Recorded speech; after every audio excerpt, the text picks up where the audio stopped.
ఏకువలో నా గోదారి ఎరుపెక్కింది, ఆ ఎరుపేమో గోరింట పంటయ్యింది. ఏకువలో నా గోదారి ఎరుపెక్కింది, ఆ ఎరుపేమో గోరింట పంటయ్యింది.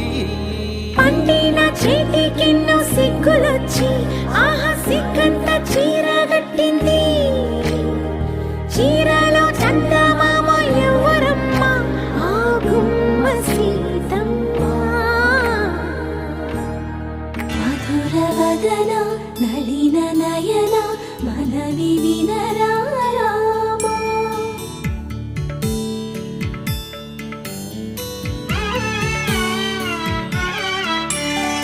రామ చక్కని సీతకి అరచే